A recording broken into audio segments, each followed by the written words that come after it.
And Mzansians always wait to the last minute to make plans, which gets your bank account asking, "Uyava?" Psh. So how did we get South Africans activating December mode in October? By reminding them of what our beautiful country has to offer. Literally.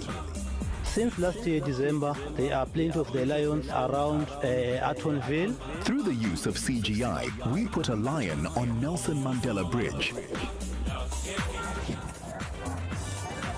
We started by twisting reality with a fake out-of-home campaign.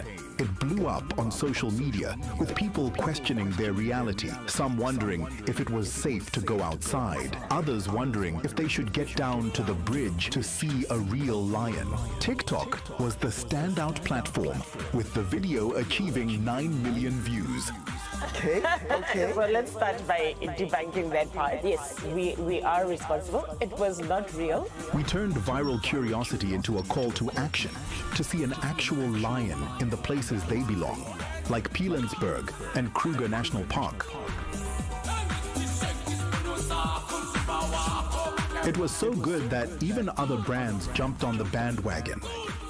Our core messaging urged South Africans to take back summer and explore Mzansi's wild side with targeted deals for destinations where they could go. We took the Big Five on the road, making Sho't Left successfully tap into trending culture and change how people think. People were curious, confused, and entertained, which made them want to share and talk about it even more.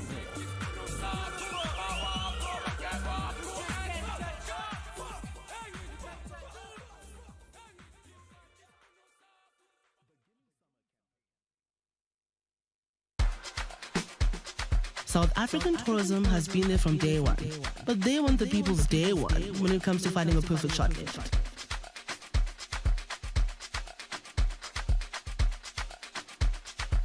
Sho't Left noticed that people wanted to hit the streets but weren't so keen on making the first move. So, how do you make it as easy as possible for people to find their perfect holiday? Well, in this digital age, the obvious answer is online. We played Holiday Matchmaker. Say hi to Perfect Match, a travel deal aggregator inspired by dating apps that matched users with their ideal holiday destinations. During Travel Week, we hooked South Africans with SA Tourism's database to generate bookings with a single swipe. One swipe meant one step closer to a user's perfect escape. Users browsed dreamy travel destinations tailored just for their preferences.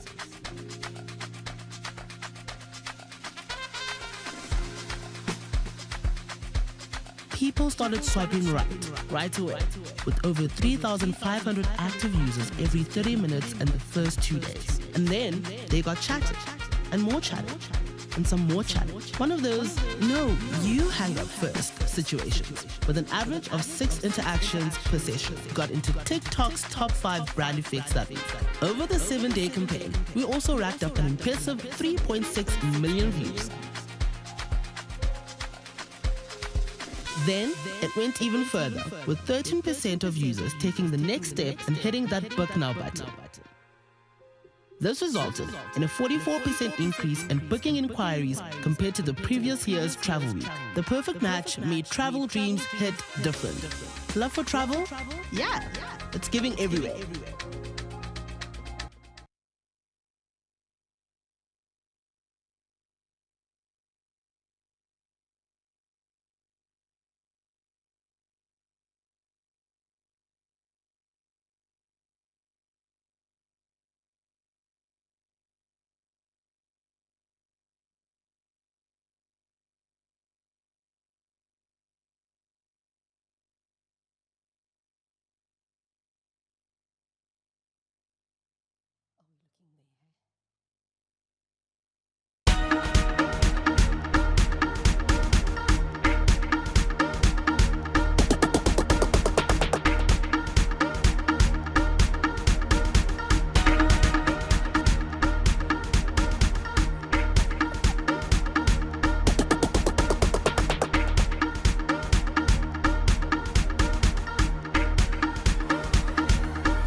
Good morning.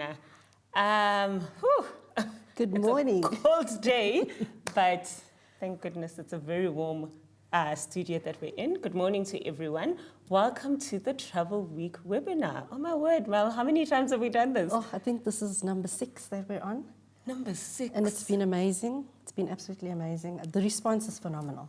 And honestly, everybody who's just joined us, we'd like to thank you for always joining us, supporting us. We've been doing Travel Week for 6 years now. We started in a little boardroom, and now here we are sitting and doing a full webinar with you. We are so happy to have you here. We've got a whole host of people who are going to take you through a lot of information. We obviously are going to talk, because Mel and I love talking, you know that. So we are going to do that, chat about a lot of things. Please feel free to engage with us, talk to us, tell us how you are feeling.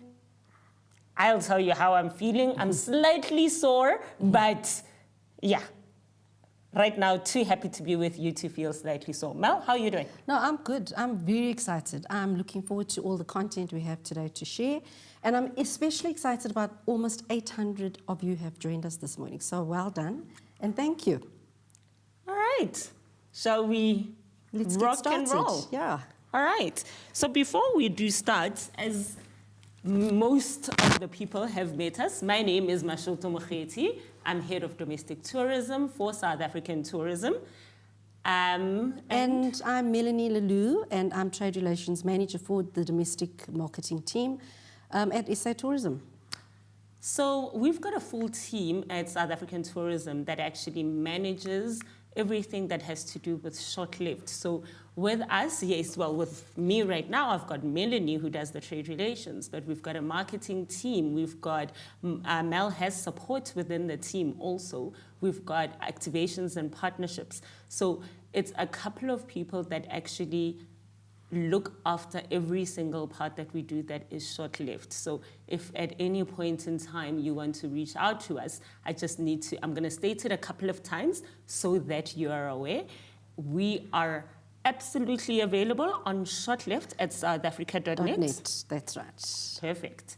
So that's where you can actually come and reach us. And obviously follow us on our social media, which is at Sho't Left on Instagram, X, Facebook, TikTok, and YouTube, which you are right now at. So yes, we're very happy to have you here.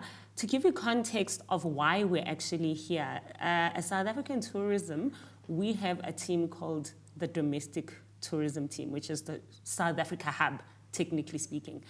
And in that team, our job is to ensure that we promote South Africa as a tourism destination to South Africans.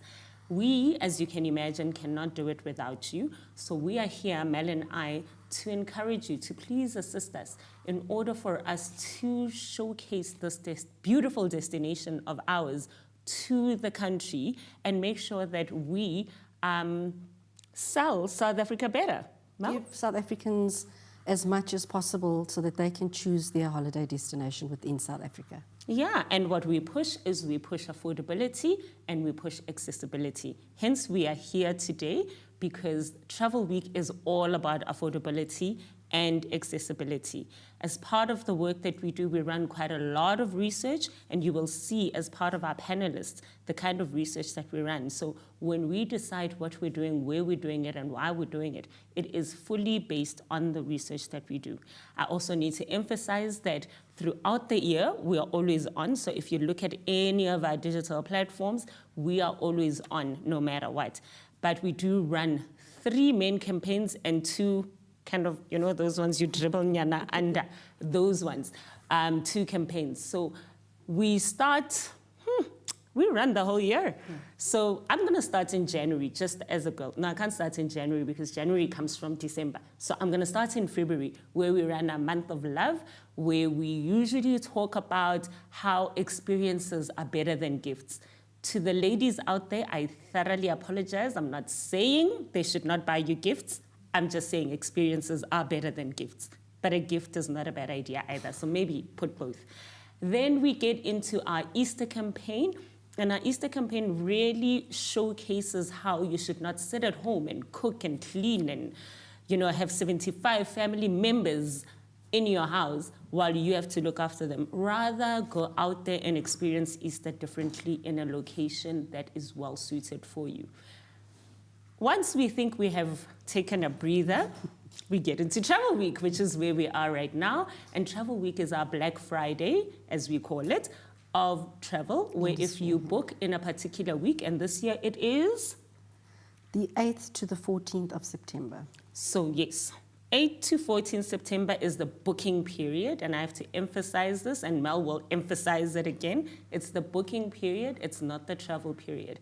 This gives you as the trade partners an opportunity to decide when in your particular periods of the year you would like to offer the discount. So, Mashuto's B&B and Tavern can then decide that we, are the tavern side of the business is popular throughout the year, so that is fine. I do not own a tavern, guys, just so you know. It's a joke, an inside joke that we have at the office. But I can think my B&B runs well in December, but doesn't run too well in January. So therefore, I can say that discount can be offered in that particular month. But I will give Mel that opportunity to explain that. Once we take a breather, after Travel Week, we go into summer. We go straight giving summer. And we run a summer campaign from October all the way until January, where we then encourage people to book for their festive season. And we started in October purely so that we can give people an opportunity to book in time for the festive season. And then just as we thought we can breathe again, we get into month of love. I did forget to mention, in winter, as you can see, we are in stockings, and I was wearing a scarf earlier. We run our winter campaign, and our winter campaign is also one of those that I said it's the little one. And that one is where we encourage you to find your warmth. I thought I'd give you that context of what we do, and with everything that we do, we make sure that we grow our economy, we grow our GDP, we grow jobs, and we encourage transformation. That is what we do in a nutshell. And before I go on and on and on about this, what I am going to do is hand over to our lovely trade relations manager, Melanie, who will then take us through why we're here. Right, ready to go. My slides. Okay, so again, welcome, and hopefully you'll find some value in what we're about to present. Oh, right, sorry, oopsie. Okay, let's try that again. Okay, before we start even talking about Travel Week 2025, I thought it was a good idea to just give you an indication of how well we actually did last year. With all the marketing that Mashuto has just mentioned, we actually do that to drive South Africans to our website, shortleft.co.za. And when the consumers actually get to our website, that is where they find all your amazing deals. So all the travel packages that you have created through our platform are available for South Africans to explore and to actually find what they're looking for. Last year, we had over 14,000 booking inquiries because we get them to the website, but once they're there and they actually select a deal, they click through and they are directed right back to whichever platform it is that you are using.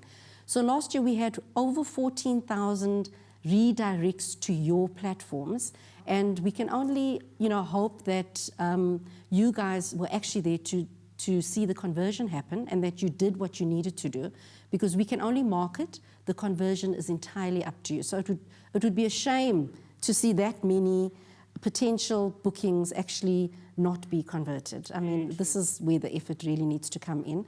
This is just a little snapshot of the top 10 deals that received the most inquiries. There are obviously many, many, many more.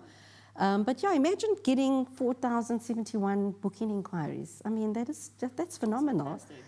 And that's what happened. South Africans were very keen. We know Sun City is very popular.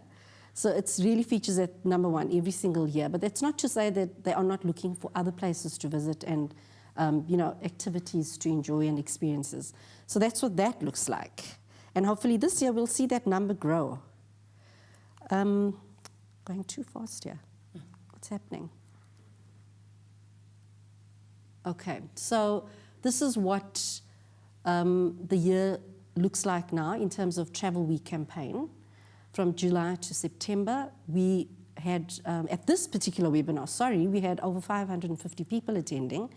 And this is the kind of information that we shared last year. Obviously, people want to know more.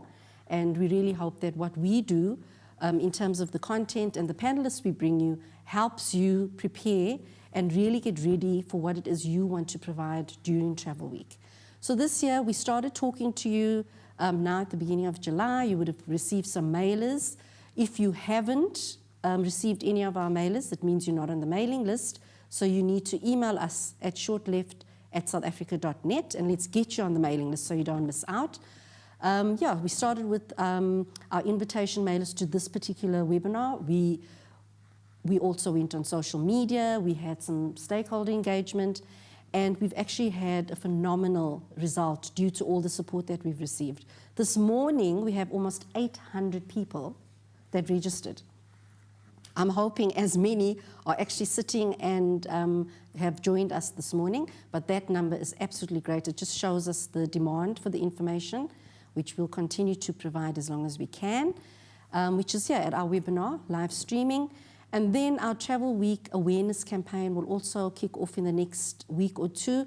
Again, to you, our trade partners, we will start telling you more about what's coming up in terms of the media and the marketing plans, and encouraging you to please create your deals and make sure you already have your profile on our partner platform. You'll be missing out if you don't, because we have a great toolkit that's going to be available. We do it every year. We provide you with elements that you can use. Yeah. So, I mean, last year you saw we had quite a lot of partners that use the social media, promoting your association with this campaign, because we've got a massive marketing budget behind this campaign. So you're really missing out if you don't take advantage of that. And then somewhere in August, very early August, we start talking to our consumers, and very extensive. We're everywhere. I'll show you a little snapshot of the media coverage. Snapshot. Yeah, we'll call it a snapshot. But this is our flagship campaign, right? So massive budget. And all of that in an effort to support our industry, to help you get what you're selling to the South African traveller. So yeah, we've got that to look forward to. This is a glimpse of the social media that we've been running in the last few days, which obviously worked, because we've got almost 800 that showed an interest in joining us this morning. This is actually examples of the banners that we will be sharing through our toolkit elements. Okay, the toolkit is available on the partner platform. So as long as you've got a profile, you can access the toolkit. And we encourage you to use it, because South Africans know that this great South African sale is coming. If they see you part of it, all it's going to do is boost your booking inquiries. So we've got that to look forward to. And this is that snapshot. Snapshot, she says. This is a lot of media. So, you know, there's no hit and miss here. When we say we are out there marketing your product, your establishment, your experience, this is how we're doing it. And we're doing it extensively and for quite a significant period. Mm-hmm. So don't miss out on that. We've covered everything. There's digital, outdoor, TV, radio. There's a lot of engaging radio that we generally run. So you've got a chance to participate in some of those competitions that we run. And yeah, we basically everywhere. You can't miss us. I think it's very, very important. This is probably my most important slide. When you hear about us, don't stop there. You need to proceed. You need to go on and register. If we can get the registration URL on the chat group, please. If you can go online, register on our partner platform, create your profile, then you're on board. That's the beginning. It's easy, it's user-friendly. So there are no issues getting registered. If you have any technical issues, we are here to help at shortleft@southafrica.net. So at no point will you not have any support in getting your registration done. The toolkit elements, like I mentioned, are available on the partner platform. So you'll see a section within your profile where you can access those. We have a library section where we've uploaded research and other information that you'll find of interest. If there is anything that you feel you might need, please, again, pop us an email and we can get that and make it available on the platform.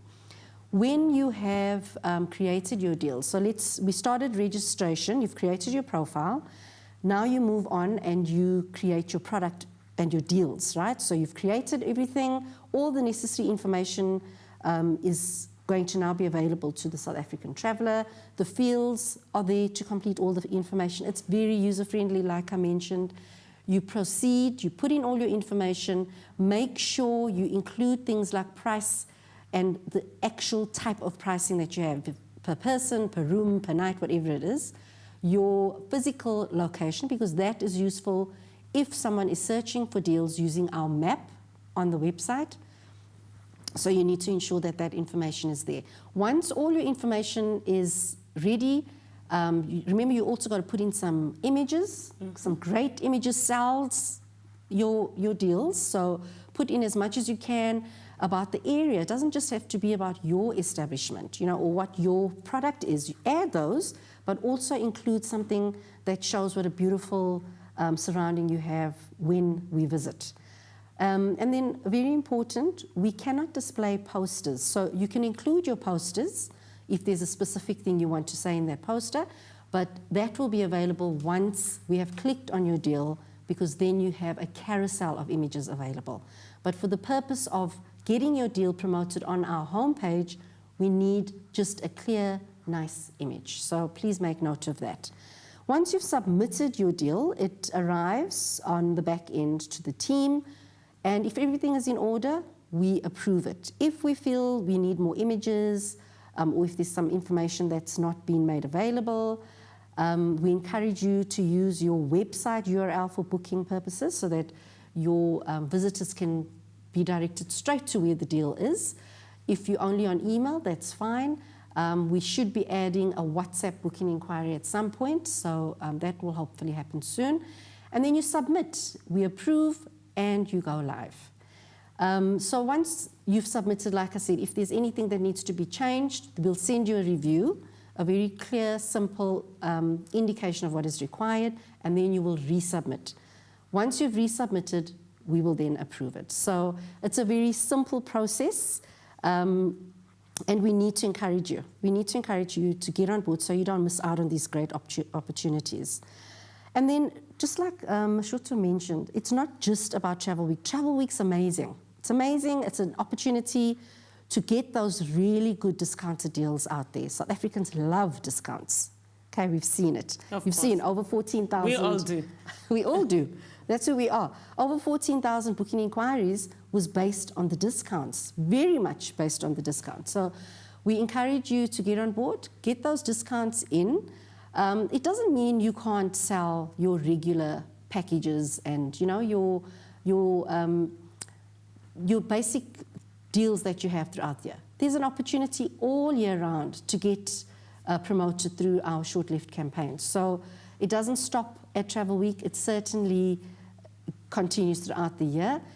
We do notice that a lot of you register, you participate in Travel Week, and then we lose you. You go, you disappear. We don't see you again. And unfortunately, you're missing out on the year-round marketing that's happening. So don't stop. When Travel Week is over, you can update your deals. You can add new ones. And then we can get you on the platform and get you marketed. Right, so we've talked about the partner platform. You should get that link in the chat. And we've covered all of this information. But most importantly, our Travel Week takes place from the 8th to the 14th of September. So please, guys, visit the website now. Make sure you get all of your profile information on and get your deals running. That's it from the trade team. Thank you very much. Thank you, Mel. And I think it's extremely important to state that, as Mel has stated, once you've registered, don't forget we also do need you a deal. Most of the people are actually already registered on our platform, and we love you and we see you and we're blowing kisses to you. But just make sure that you also create the deals. It doesn't the deals. end at creating a profile. You have to actually give us something to promote. So yeah, thank you, That's Mel, from for us, that. yeah.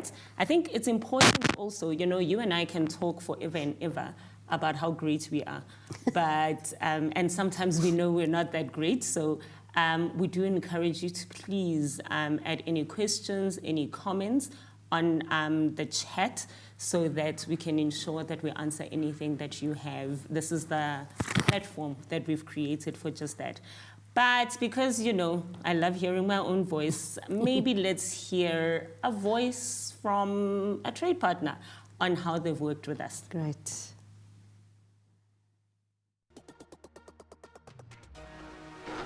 Okay, hi, I'm Hilda Pillow and I represent Kia Travel Solutions, which is a travel agency based in Centurion. The summer campaign really boosted us because it gave us so much exposure with especially new clients. Of course, we've got a database, but once that ad came out, we had completely new inquiries, a whole lot of inquiries that came through. It was a bit overwhelming, but a good overwhelming. So it definitely was a good contribution to the growth of my business. Amazing. Let's talk about your deal that blew up on social media. You know what? The partner platform, it honestly opened up so much for me and my business. Wherever I go, when I meet other travel agents, I tell them about it. Actually, to a point where I show you how to register. I think I've become an expert now.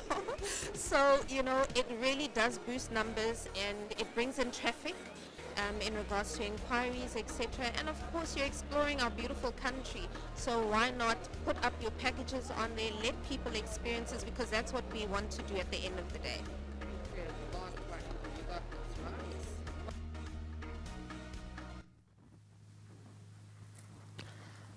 So as I said, it is better when you hear it from someone else. Please make sure that you get onto our partner platform and you register. If you're already registered, that you start loading your deals throughout the year. Load any single thing. But for now, don't forget, it's Travel Week, up to 50% off if you book between the 8th and the 14th of September. Travel anytime. That is the messaging that we take into consumer. We are not saying that at every given point in time you need to give us 50%, but we are encouraging for this particular campaign that it's Black Friday. Now, I mentioned that at any given point in time, we don't just wake up and decide we want to do Travel Week. I mean, we may have sat in a boardroom and decided to do Travel Week, but it was based on extensive research that we did.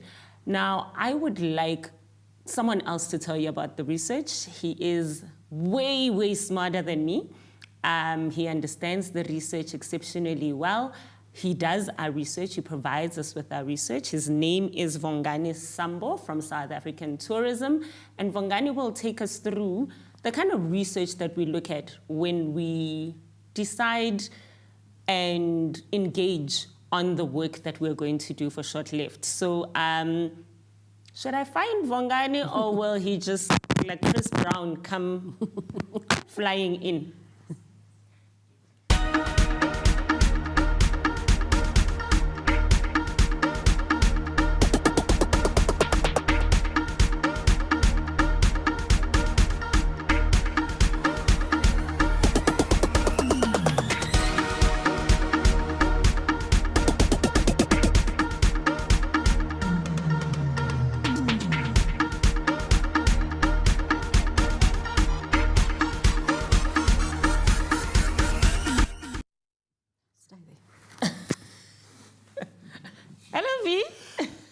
Shots, how are you?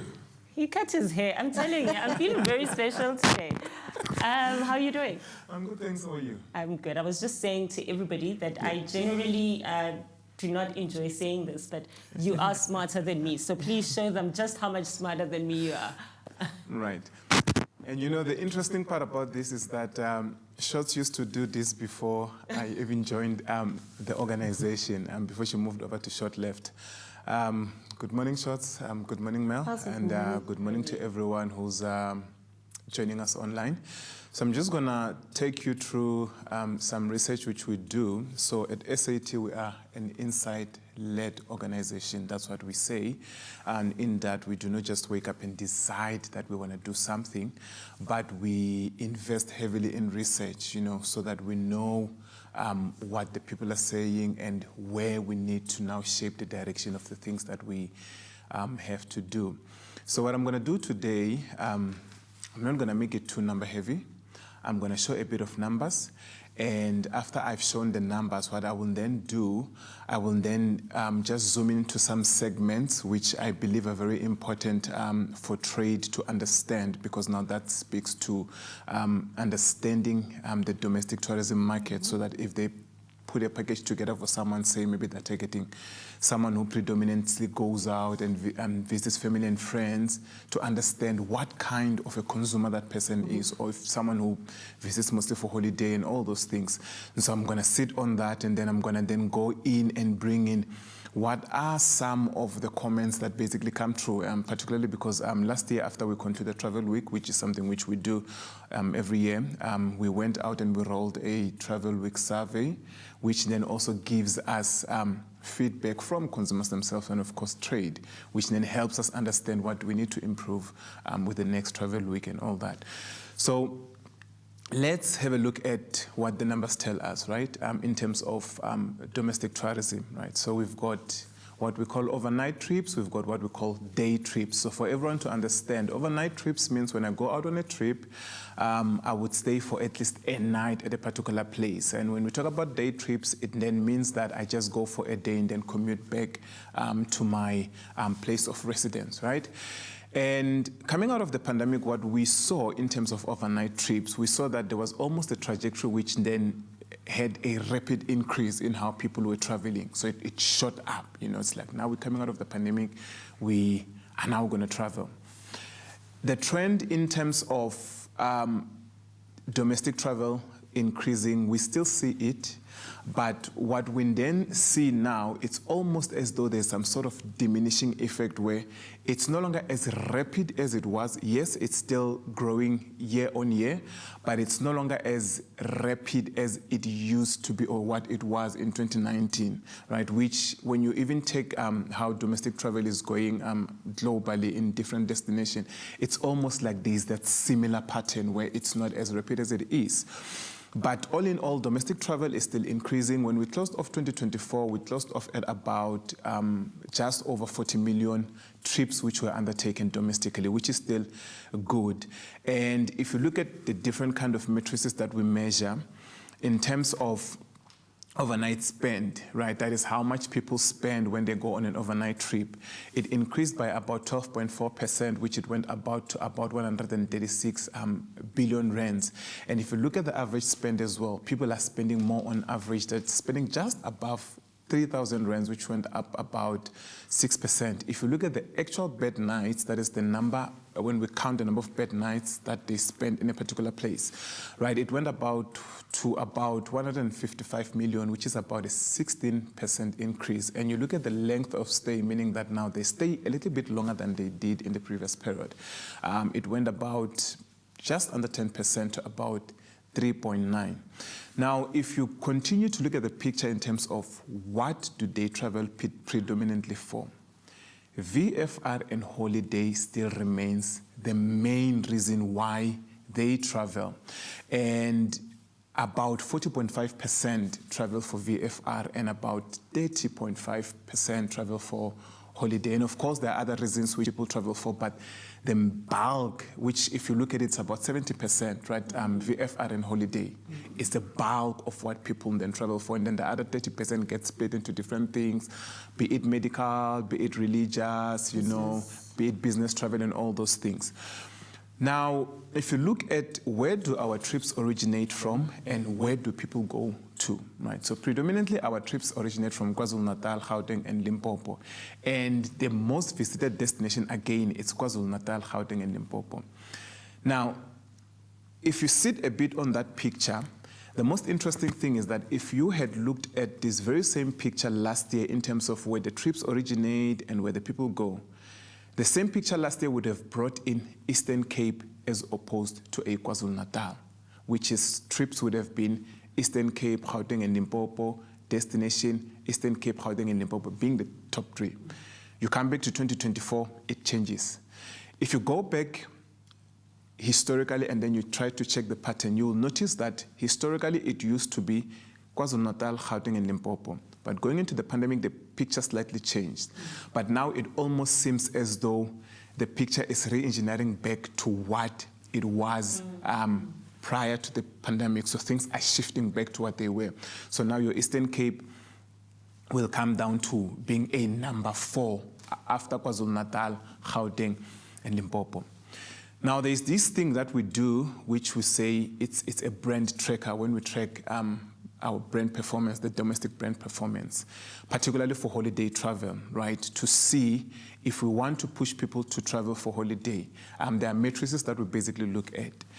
When you look at the previous tracker that we did, so we have about over the satisfaction. So when we look at the satisfaction of holiday travel, you'll find that we've got about 92% who saying we were satisfied with the previous holiday that we undertook. So meaning that the experiences that they had, be it the accommodation that they went to, be it the food that they experienced at the restaurant, they're saying we were satisfied, which is 92, which is quite good. Fantastic. It's quite good, you know. So it gives us something to work with, and meaning that we need to maintain it there and not drop it. And if you look at our net promoter score, meaning that would people then recommend domestic travel, right? It went up from about 26 to plus 28, meaning that we are having more and more people who are saying, you know what, actually, we would recommend domestic travel, which again, it's good in itself. And you look at future consideration in terms of would you then consider traveling domestically in future as well? We've got about 90%. We then go a little bit further to check international trip consideration, to saying that when you are now planning your trip domestically, do you then also consider traveling internationally? And then you do get people who say, yes, we do. In the previous tracker, it was about 19%, which is comparing it to the previous period that we did it. In the previous period, it was about 21%. Now you've got fewer people who are saying that we will consider traveling internationally, meaning that if we've got fewer people who are now considering traveling internationally, it's very favorable to us. Now it's more of what do we then do to make sure that those people do not just sit, but also travel domestically. Now this is the slide which I said I want us to zoom in beyond the numbers, right? Now, this slide basically breaks down your domestic market into 3 segments, which are very easy to understand: the build, the convert, and the defend. And I'm just going to explain it a bit for the benefit of everyone. Now, the build segment is people whom, remember, going back to the previous slide, we said people travel predominantly for VFR and holiday, right? And so you take that, you move with it.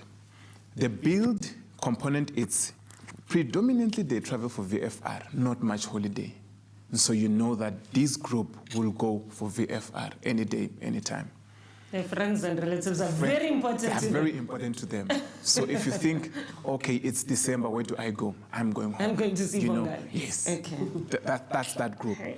Then you have a group which we call the convert. Now, this group still travels predominantly for VFR and a bit of other things, but not much holiday. They do have a bit of holiday that they travel for, which is why we call them the convert, meaning that there's potential for you to convert them to travel for holiday and boost the last segment, which we now call the defend.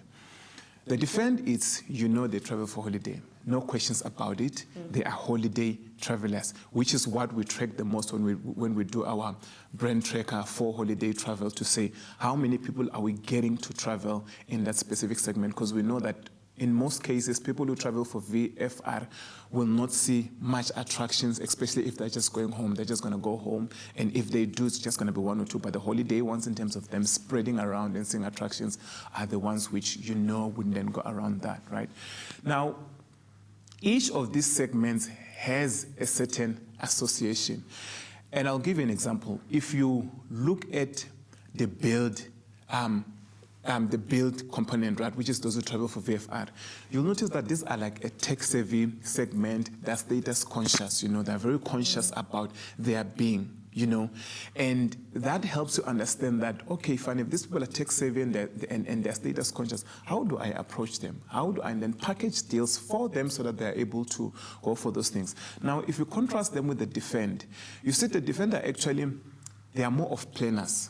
So if I am to do something, I need to plan for it. I'm not gonna haphazardly just wake up and say, I'm going. I will need to plan for it. And you will see when we go to the next slide, after this slide, how this then shapes up to some of the comments that we get back from the consumers around traveling and domestically.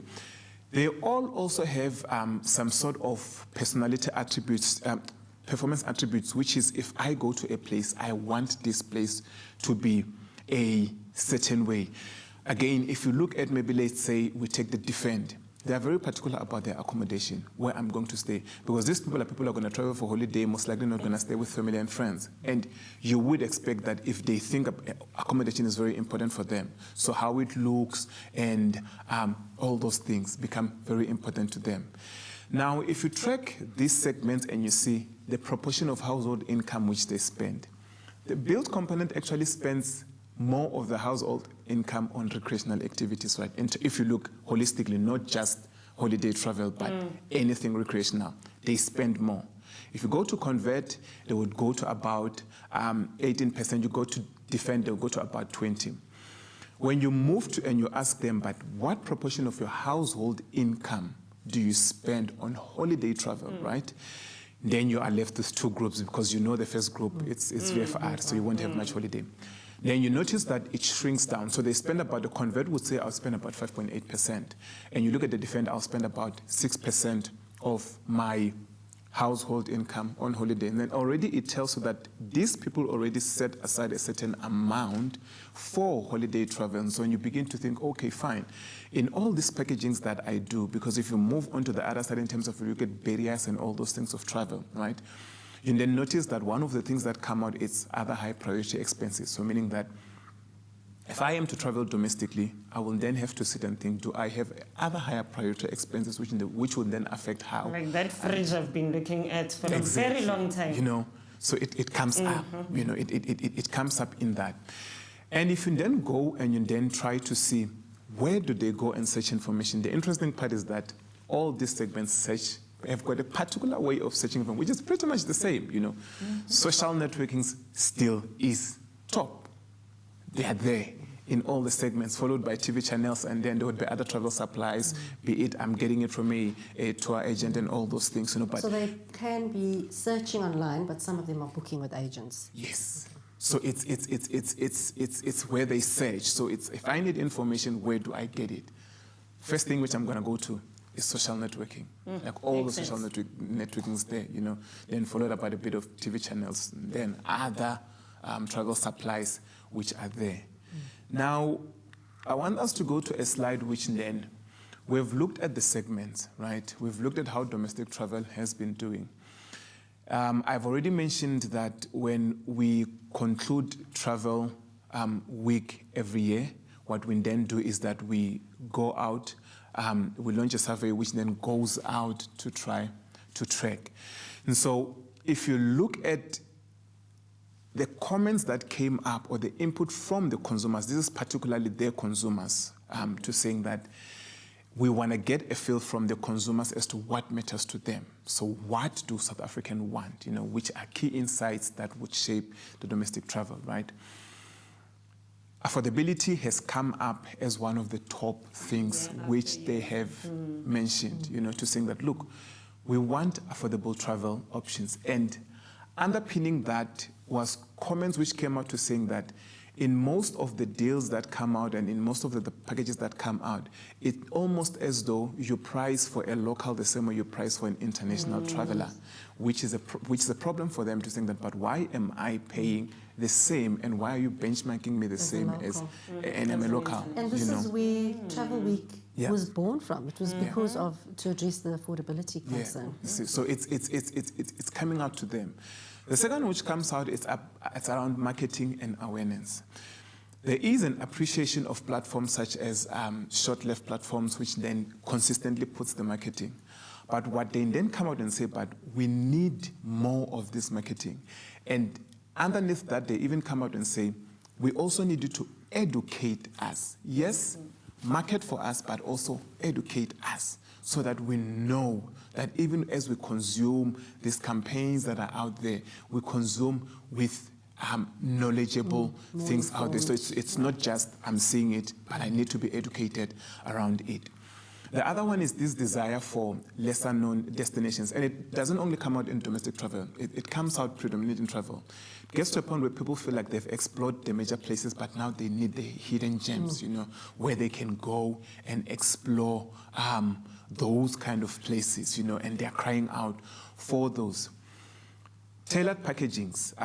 You would remember when I showed you the other slides, if you dig deep into the other slide, you would see that some of the segments are more family orientated and all those things, and which comes out and saying that some of them would say that we need packages which would also speak, if I want to travel with my family, I need to be able to get such a package, you know, which would make it easy for my family to be able to travel with me. If I want to travel as a solo traveler, I also want packages that would speak to me as a solo traveler. And the last one is the one which speaks to simplifying the booking process, you know. People come out and say, I do not want to be doing 1 million clicks when I'm booking.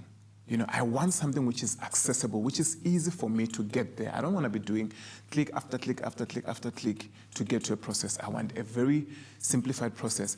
And when you go back to that, there's this one particular component which they point out in that booking process. It's around the transparency in pricing, to saying that when these packages are priced, they want transparency in the pricing, so they don't want to book something and after they've booked, then they come out a cost to saying that, yes, like now, but when I was booking, I didn't see this cost. But now that I'm about to undertake this journey, I'm almost seeing this cost coming up. So that whole, for them, simplifying the booking process also means, yes, make it easy for me to book, but in me booking, also make it easy for me to then understand all the pricing that is there, so that I don't get what I'm paying for. Yes, I don't want to be paying extra if I'd seen and I've planned that I'm paying for that. So that, in essence, gives us a feel of how the domestic market is looking for and what the people themselves are looking for. All in all, we're doing good, but it's more of how better can we do moving forward. And yeah, that's it, and that's all from me. In my language, would say Inkomo. Thank you. Inkomo. You know, Bongani, thank you for that. One of the things that we've noted throughout the years of Mel and I doing this work is access is so important. Access to information, access to time, access to money. And also one of the biggest things, and that's what you just touched on, is fear of the unknown. I'll tell you the full story of me and the dentist yesterday. It's a long story about this fear of the unknown. So generally speaking, it is a thing. Thank you so much for the information that you've provided. We do have, Bongani did a beautiful booklet that gives a lot of information about the domestic traveler, which you can find on southafrica.net on our research tab. Within there, please go in there. It's got all the other markets too, not just domestic. I obviously think you should start with domestic, then you can see other children later. But yes, if you go there, you will see Bongani and his team have done a very, very great job in giving you a simpler version of understanding what goes on in their heads. Yeah, much better than us. So thank you for that. Highly appreciated. I am going to, don't mind me, I swear I'm not like asking my daughter if she had dinner last night. I am going through the questions on my phone. So there are some that I will see who between us will answer. So I'll take the first one is, how do we collaborate on social media posts or get videos and photos? So I'll answer that one. It is important, firstly, as we've been emphasizing, to be on our platform. So we sift through our platform, our trade partner platform, and look at what we actually have on there, and that is what we then in turn promote. I do urge you also that when you do post anything on your own platforms, tag us, because once you tag us, then we are able to then repost the work that you do. So those are the two ways to do that. Can I just add to that? Please. For all of our campaigns, and especially with Travel Week, where we have a lot more social media happening, it's important to get in early. So you need to get your deals created and live early enough for us to be able to incorporate that into our content plan. So you can't come screeching in at the last minute before we go live. It's got to be early enough, and it's got to be a great deal, especially for Travel Week. It's got to be hitting that affordability issue. So yeah. And keep in mind the presentation that Vangani has taken us through. You've got a sense of, you know, how to package, in essence, based on how people like to travel. So please also look at that. We will share all these presentations, but also go through our presentations that are on southafrica.net. So yeah, that answers that particular question. I hope I have. I have Sizwe. And Sizwe, hello, recently registered. Oh, nice. So hello, Sizwe. Sizwe is from iTours and Shuttle. And how do I learn how to make deals and pricing? Mal? I think just reflecting on what Fungani's presented, there's a lot that's been already shared in terms of what you should look for when you are actually packaging. So it depends on the segment that you're targeting, firstly. What are they looking for? Like he mentioned, the defend market is looking for graded establishments. They're looking for, you know, the place that they're actually going to be staying at, as well as their experiences. The converts in other markets might actually be more interested in what is going to happen when they arrive. So it all really depends on who you're speaking to and who you're targeting. Your pricing, again, it's, you know, what can that market afford? If it's family, like we've mentioned, packaging for a family, I shouldn't pay per person what I would pay as a couple. If I'm bringing the whole family along, I should really consider what sort of discounts I can provide them and added benefits, added values. You know, tell them what, you know, they will get that they don't actually have to pay for. And share what is around the area, free hiking trails, maybe it's a beach, swimming, whatever the case is. And that kind of should inform your pricing, and also basically depending on who you're negotiating with. So who are the establishments you're talking to? If you're looking for RTOs, you know, your special rates for the industry, contact us. Maybe we can put you in touch with them if it's not readily available, and we can possibly help when it comes to your negotiation. Okay, I have another question from Mate Mameso. Welcome. Hi, as a travel and tour company just starting up, how does one know when you have inspections or even to view these properties and places? I find it difficult to get information. Firstly, if you are an accommodation, that's a tourism grading council element. So when it comes to tourism grading council, you will then go to tourismgrading.co.za, and when you're there, you'll be able to actually register for TGCSA, and then they will send an inspector to your property.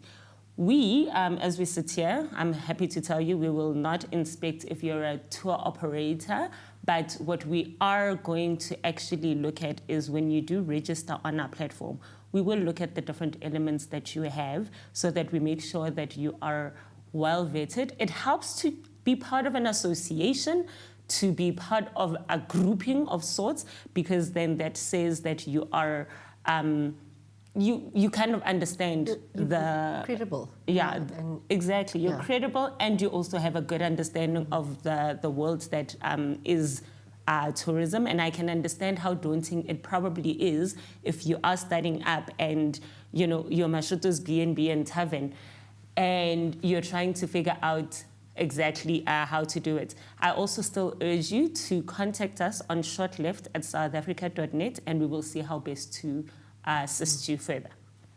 That is the last question I have.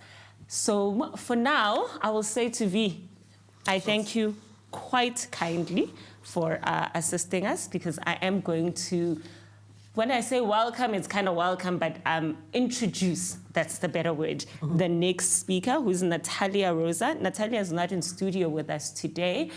She is traveling, but she is online, and we will showcase her presentation. This is the interesting presentation, and when I say interesting, it's not that you were not. You were great. This particular presentation takes us through AI. Natalia is the CEO of Big Ambitions and project lead for SADC Tourism Alliance. She's a champion of AI-driven communication tools, something that we are all, and when I say all, I mean all of us, including myself, are about to learn more about. Without wasting any time, I think we can kick off today.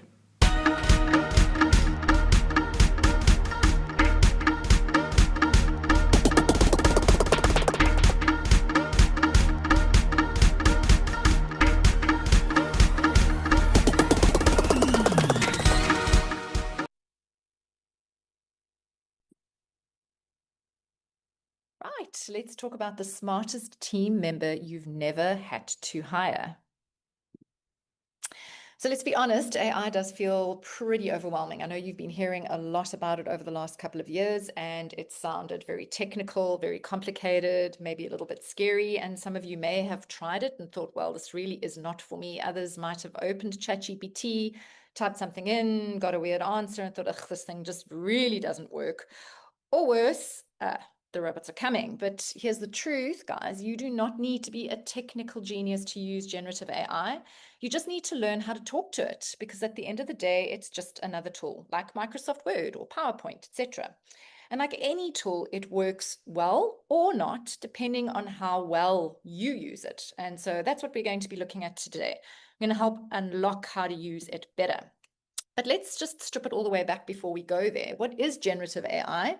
And I call it generative AI, not AI, because it's about creating things. It generates things. It's a tool, plain and simple. It's a tool that creates things, words, ideas, images, videos, even code. It's not magic. All it does is predict. So it's been trained on millions of examples. And when you give it a prompt, it predicts what is most likely to come next based on what it has seen before. And you've probably been using it already for many years without realizing it, like autocorrect or predictive text or Gmail writing your sentence for you. That's AI. So generative AI really is just a smarter, more powerful version of those tools. And now it's available to help you in your business, not just with the tech stuff, but also to help create content, emails, ideation, summaries, and way more. So let's talk about Vusi. Vusi is your new assistant, your new intern. He is absurdly clever. He can write press releases in 30 seconds. He can summarize a 40-page report in under a minute. You can generate 10 fresh ideas before your second coffee, but here's the catch. Vusi is also seriously literal. He does not know what is important to you unless you tell him. He cannot read between the lines. He doesn't get nuance or unstated expectations. So if you say, please write me a blog post, Vusi, he might deliver something, but it's probably not going to be quite right. Not because he's not brilliant, but because you didn't instruct him properly. So if Vusi didn't get it, it's because your brief to him was not a proper brief. And when I talk about prompting, I'm talking about briefing, the instruction. If you are clear, Vusi delivers gold. If you are vague, you're going to get fluff, you're going to get fillers, and perhaps even a little bit of hallucination. So there's a little bit of a recipe for you here on how to brief Vusi like a boss. This is not a technical skill, guys. You are just briefing them using a recipe. And if you've ever hired a junior or you've onboarded a freelancer or a new hire or someone on your team, you know the basics of prompt engineering already. So if you had to say to your new assistant, can you make this better? Well, what would they do with that? What is better? Funnier, shorter, friendlier, more structured? But if you said, please rewrite this to be shorter, keep the key points, remove the buzzwords, and make it feel more human, now your instruction or your brief is a little bit more specific, and you are going to see the difference between getting something super generic and getting something that actually is more on point of what you need. So I guess the question is, when you're in doubt, ask yourself, would I give this instruction to a new human hire? Would I give this instruction to a new assistant? If the answer is no, then you would not give it to Vusi, because Vusi cannot read your mind. And so that is why I use this Risen framework as a recipe to help me prompt like a pro without overthinking things. And just using this tweak alone, knowing how to talk to the tool, is really going to 10x the value that you get out of AI. So prompt engineering is all about learning how you give a clear, structured, and useful instruction so that Vusi can give you exactly what you need quickly and surprisingly at a high level. And you'll see the Risen instruction here, and we'll show you what it looks like in a little while. So the first thing is, who should Vusi pretend to be? What is his role? What exactly do you want him to do? And the more specific you are, the better. Give him the details, the facts, or examples that he needs. That can be an attachment of a previous version of what you've produced. The end goal, what does success look like? And then lastly, what are the constraints? So what must Vusi not do? And if you follow this checklist, even if it's not perfect, what you're going to get from an output perspective is a lot better than if you were just being generic and saying, write me a blog post. One thing I do want to share with you, and this really is a bit of a game changer, is to stop typing and to start talking. When we type, we try to be correct. So we start editing ourselves and we write what we think sounds good, not what we actually mean. But when we speak, we ramble. We get honest, we go off piste, we go off script, and that's really where the gold lies for ChatGPT. So there are two great ways to do this with Vusi, and I'll show you in a minute. The first is dictation, which is where you hit the little microphone button in ChatGPT and you talk it out. You don't need to structure your thoughts. You just ramble, you go on and on, you can repeat yourself. It's no problem. Vusi then turns that into a clean, usable response. Or voice mode, which if you're using the mobile app or on desktop, ChatGPT will talk to you. So instead of it transcribing and then you clicking a button and it transcribes everything for you and then delivers what you want, you can actually talk to it like you would talk to a human being. You can interrupt it, you can ask it questions, and that is really great if you are wanting to think out loud and brainstorm and block yourself. So very much around ideation, whereas dictation is great for capturing ideas when your brain is just moving too fast. Either way, don't be afraid to talk to it and to sound messy. That's where Vusi shines. Cleaning up your chaos is something that he's really, really good at. So before we dive into one of the use cases, what I just wanted to show you was the functionality on ChatGPT, and it does exist on some of the other large language models for a GPT and a project. Now, why is this important? Because most of you are just using the chat and you are uploading files to the chat, and now 10 conversations down on the chat, it starts losing the plot, because what you are dealing with is short-term memory. The way to give it long-term memory, so to stop it going so off brief and off piste, is to either set up a project or a GPT. And it's really, really easy. You can only do this, however, on a paid for version of ChatGPT, and that will cost you $20 a month. Well worth the investment. So projects are a little bit like your AI house. You can store everything in here, all your documents, your tone of voice briefs, your templates. And it's great when you've got to do a whole bunch of things that need the same resources. So let's say that I'm wanting to have a copywriting house. Everything that deals with my particular business, I want that house to do all of my copywriting, my press releases, my blogs, my social media, etc. I would upload previous versions. I would upload anything that I have to give it the context that it needs to be able to do that job properly. And Vusi then remembers what it is that you've uploaded. A GPT is like having one very specialized assistant trained in a very specific job really, really well. So instead of one project which can write all of my copy, I will have one GPT that only focuses on writing Instagram captions, for example, or replying to customer emails. And to set those up is pretty similar, and I'm going to show you how to do that briefly. So use a project when you are doing ongoing work that spans topics, and use a GPT for things that are single focus tasks, like always an itinerary or always social media posts. Why? Because as I said, in the regular chat, it has short-term memory. It forgets your earlier messages after a while, and then it starts giving you gobbledygook. Whereas with GPTs like projects, at least GPTs and projects, and Gems and Gemini and Claude also has projects, you're giving it long-term memory. So like when someone really knows you and they remember how you work. So it's all about making sure that you give it your own information, a knowledge base, not information that it can just get off the internet, because if that's all it does, then your responses are going to be generic and you're wanting it to be a little bit more specific. So here you go. I'm going to give you a little bit of an idea. So the secret to Vusi's success, as I've said, is in long-term memory, and the way that you can give him long-term memory so that he doesn't forget about things if you were just talking on one conversation, which is what most of us do when we use generative AI like ChatGPT. We give them a prompt and then we add some of our information here, but eventually they forget all of the information we've given and they start giving us the wrong information, is by creating a GPT and creating a project, which I've explained to you already. And to set those up is quite easy. What you need is a GPT or a project instruction, and then you need the files that you are going to upload that's going to give Vusi enough context to be able to do the job going forward and have the memory that is required.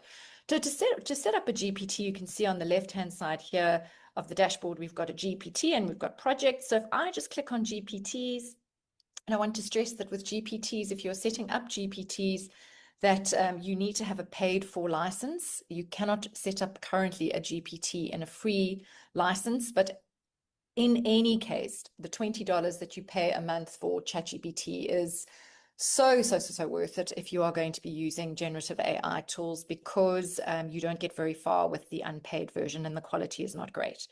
So all you would do is you would click over here to create the GPT. But before I create the GPT, I just want to show you how to create the instruction for your GPT. Because remember, you need an instruction and you need all of the proprietary data, all of the context, all of the files that it's going to use to remember a little bit more about your business. I'm going to go ahead and just paste in a quick instruction that I've prepared.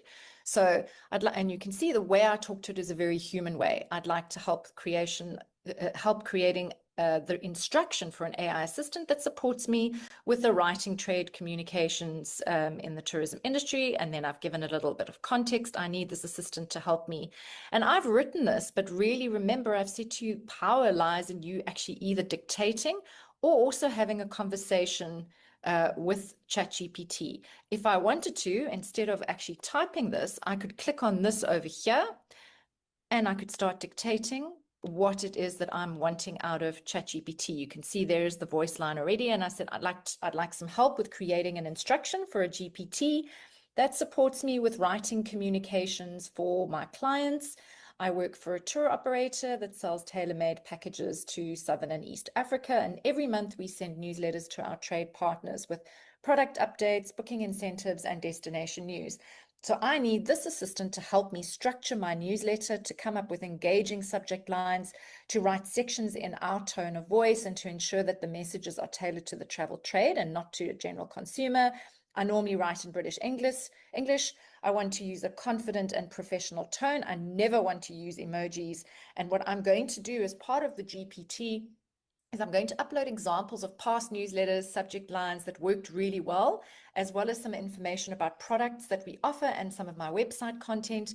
And what I want you to do is to write a clear instruction that I can use to set up my GPT. So now I have literally spoken to it, and again, speaking to it is better because you are not as filtered when you speak to it as when you type out. And it is now going to transcribe everything that I have said, and it's going to create the GPT instruction. Now, the good thing is that you can use this GPT instruction also once it is created as your project, and I'll show you. So here we go. It's giving me a tailored instruction. So there it's all coming up, and I'm literally just going to copy and paste it.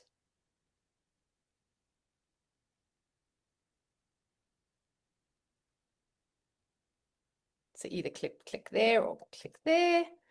Okay, and I'm going to go into the GPT area and I'm going to show you how you set it up. So you're just going to go to create. And then you're going to copy and paste the fields. So it's called the Trade Comms Assistant, and I'm sticking it in there. It is telling me the purpose is to help me create the newsletters. There we go. So I'm literally just copying and pasting from the instruction. All of it. There's all my instructions. Don't worry about conversation starters. Knowledge is all the background information. So all the files that you've promised you're going to give it, whether it's a tourism flyer, any information that you're basically going to give it to help it with its long-term knowledge. And then you can upload a photograph if you want, or you can get DALL-E to create one for yourself. And then you simply create it. And then what you will see is it will appear on the left-hand side like all of these over here. And every time you want to have a conversation with your GPT, you would just click on your GPT and you would type whatever, knowing that you've given it as much context as possible or as much long-term memory as possible already. The same thing with a project. Just remember that the project is slightly different in that you use a project to do lots of different tasks. So it's like the house and not the room in the house. And you would again type the project name, which we had been given, Trade Comms Assistant. There we go. Oops, create project. Right, there it is. Here you can add the files just like you added the GPT, and here you can add all of the instructions, same as I did in the GPT. So I tend to do both projects and GPTs. As I said, the GPT is more for one specific use case in a specific environment, whereas the project is when you have lots of use cases and it is within one specific environment. So try them both and see how you go. Okay, and so now if we had to, let's just say not put a GPT or a project together, and we just wanted to create from scratch some copy for our specific lodge or whatever product you've got. So I know that you're not a writer, but what you can do is you can use ChatGPT to make you into a writer. And remember, the more specific you are, the better the output is going to be. So what we will do is we will use this risen prompt that I've already shown you, and we will use iterations or editing until we get to what it is that we are wanting.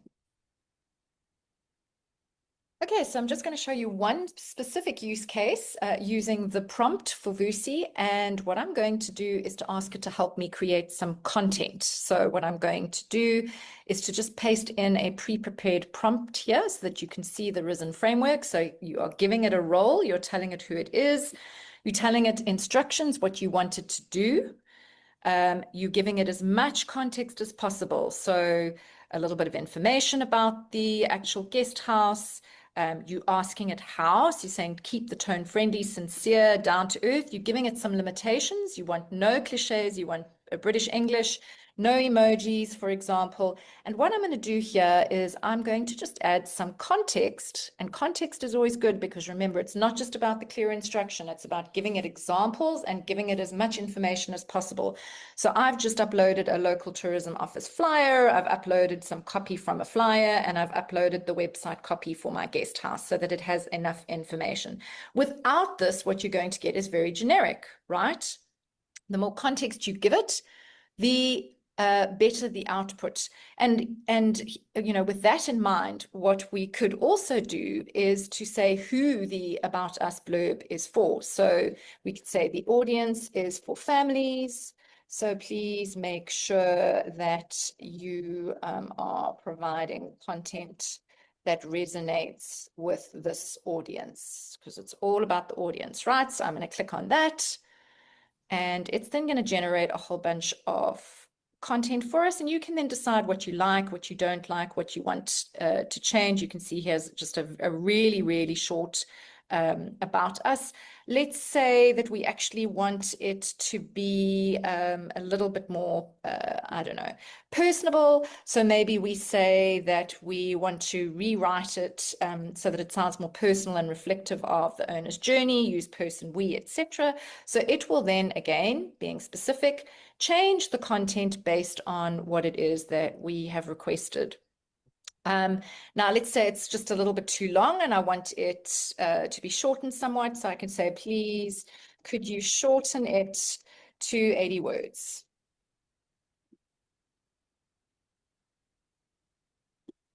And off it goes really, really quickly.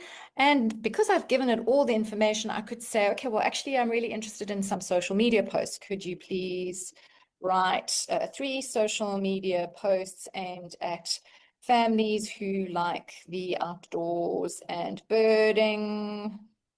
Remember, no emojis, and please include the hashtags. And you can see I've got some spelling mistakes in here. It doesn't matter. It will still know what to do because it is connecting the dots. And here you go.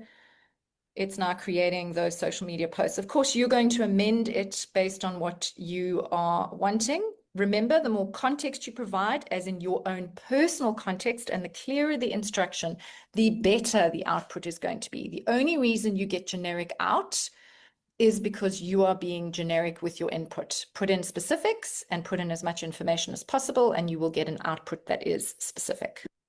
Task for you, call to action. You don't need to master AI. You just need to start. You just need to learn how to play. And that's by doing Starting small, one prompt, one task, one result, one project. That's all you need to do. Just start with one thing and then start stacking your skills over time. You are going to get faster, clearer, and more confident. It's just like training a team member. The last thing I'll say is name your assistant. If you give it a name, you start talking to it and you start treating it like a human. When you start treating it like a human, you start getting gold out. So give it a name and it will start responding like a human, which is what you're wanting. So start having a conversation. Use the verbal tools that I have shown you. And last and most importantly, focus on what remains uniquely human, because it's not here to replace you. It is here to enhance you. So what you're really wanting to do is to double down on all of these things, all of these skills that only you as a human has. All of these: imagination, instinct, intuition, curiosity, these are all things that it does not have. So in addition to becoming better at learning how to use it to enhance what you do, use the time that you are going to be making for yourself, because you are using the generative AI effectively, to really double down and to get better at these uniquely human skills that only you have access to and can hone. I hope that's been helpful.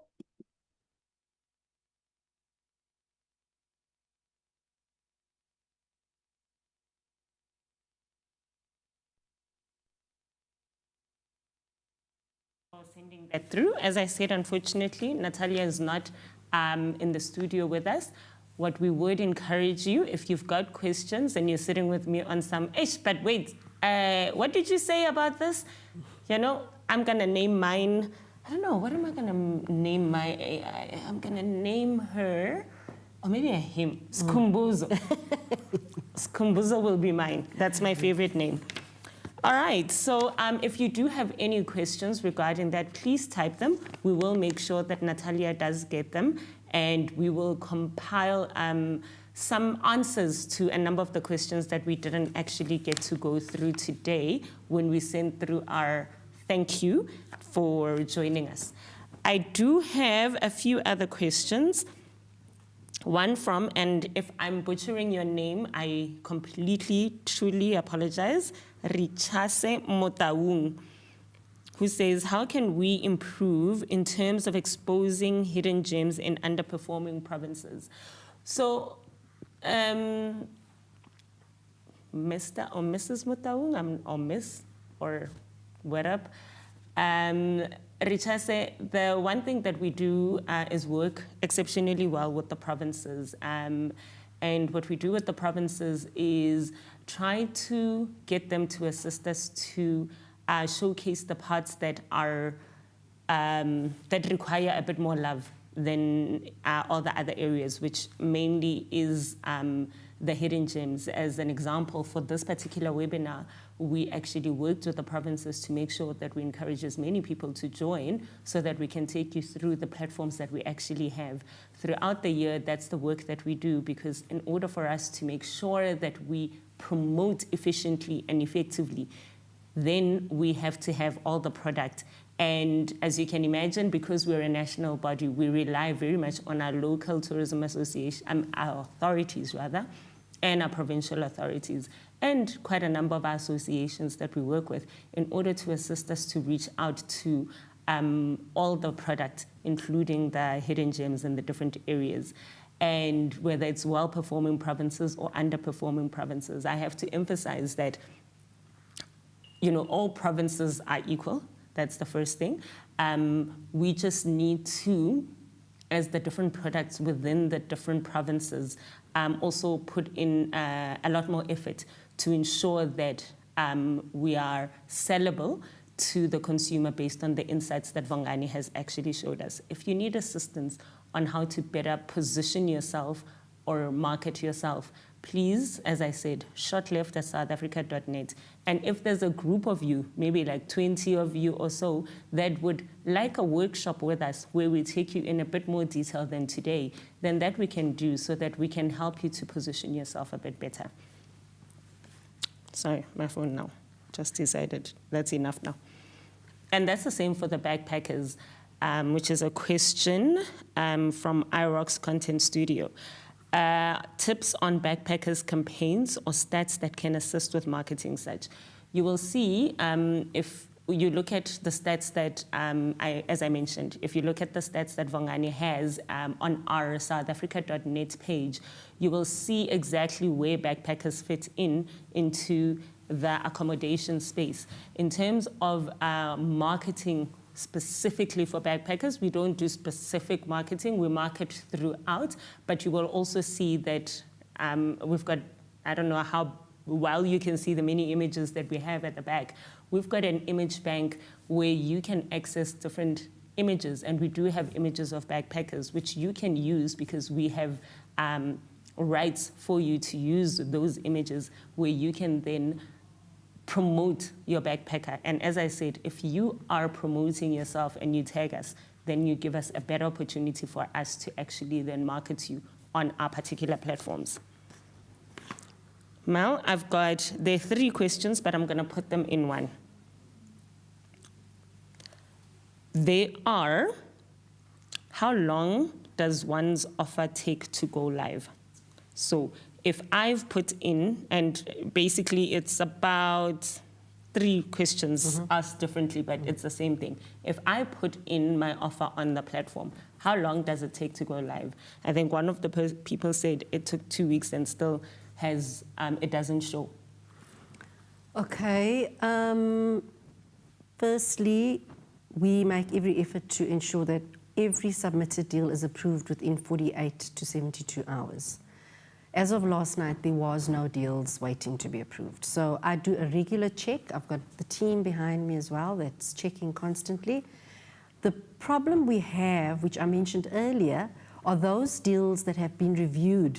So we've sent them back to you with comments on things that may need to be updated, included, corrected, and often those are not updated and resubmitted. So they're sitting in our review area. So there's many, many deals that are just sitting there. I've emailed to ask people to please update them, but we need you to do it. Otherwise, you're not going live.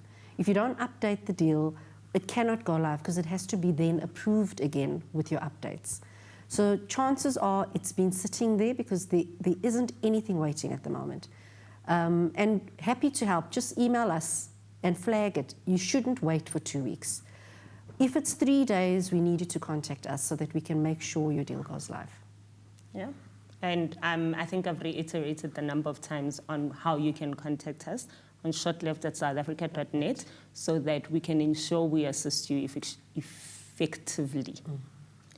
Okay, those are the questions that I have thus far. Please feel free to continue to post all the questions that you have. Any ones, as I said, that we can't get through in this time that we have, we will make sure that we compile, we will ChatGPT it and make sure that we compile them properly and give you answers. We've got our last 2 speakers joining us today, which is very exciting. We've got Dr. Mzamo Masito from Canva. He is the lead for Canva. And we've got also Nochanza Zulu, who is from Eskimi as a Senior Business Development Manager. They are going to take everything marketing, is what I'm going to tell you. They're going to give us a sense of how to make sure you put your business out there and you market yourself. So I ask you, if you're going to make tea, you literally have 30 seconds. So I hope your kettle is hot.